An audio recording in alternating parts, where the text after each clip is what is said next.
The Fat Controller. This is a story about me, Sir Topham Hatt, or the Fat Controller as my engines call me.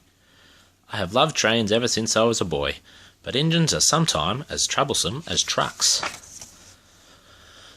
One morning, the Fat Controller was eating his usual breakfast of toast and marmalade.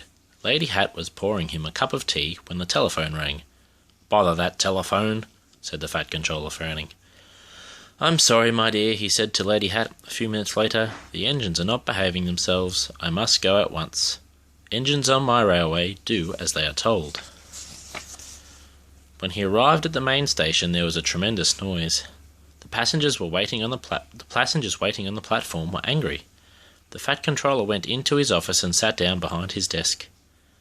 Moments later, the station master knocked on the door. "There's trouble in the shed, sir," he said. "Henry is sulking. There's no train, and the passengers are saying this is a bad railway." "Indeed," said the Fat Controller. "We cannot allow that." At the sheds, the Fat Controller found Gordon, James, and Henry looking very cross. "Come along, Henry. It's time your train was ready," said the Fat Controller firmly. "Henry's not going," said Gordon. "We won't shunt like common tank engines. That is Thomas's job. We are important tender engines. We fetch our coaches and we will pull them. Tender engines don't shunt," huffed Henry. "Oh, indeed," said the Fat Controller. "We'll see about that. Engines on my railway do as they are told." And he hurried away in his car to find Edward. "The yard has never been the same since Thomas left to run his branch line," he thought sadly, and he took out a handkerchief to mop his brow. Meanwhile, Edward was shunting. "Leave those trucks, please, Edward," said the Fat Controller. "I want you to push coaches for me in the yard." "Thank you, sir. That will be a nice change," said Edward happily. "That's a good engine. Off you go then." So Edward found coaches for Gordon, James, and Henry, and that day the trains ran as usual. But the next morning, Edward looked unhappy. Gordon came clanking past, hissing rudely. "Bless me," said the Fat Controller. "What a noise!" "They all hiss me, sir," sighed Edward. "They say tender engines don't shunt and that I have dirty wheels like the trucks." "I haven't, have I, sir?" "You have nice blue ones, Edward," said the Fat Controller kindly. "Tender engines do shunt, but we need another tank engine here." The Fat Controller went to the workshop and inspected all sorts of engines. At last, he saw a little green tank engine with 4 wheels.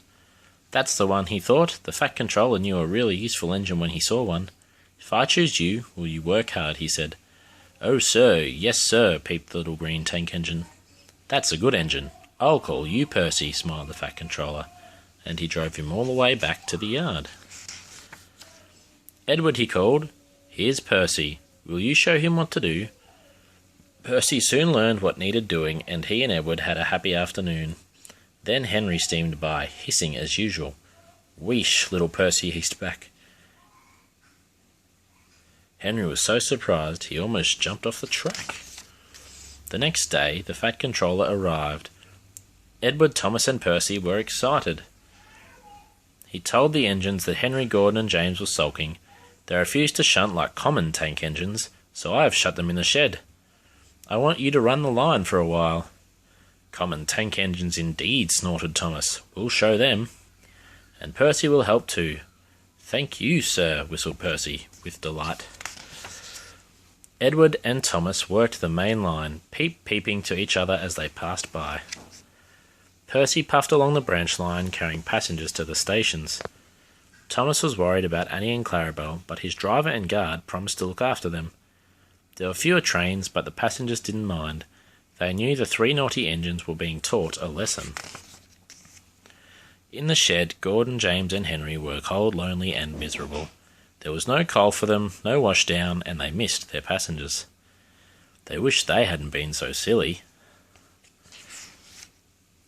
The next morning, the Fat Controller visited the shed. He could see that the engines had learnt their lesson.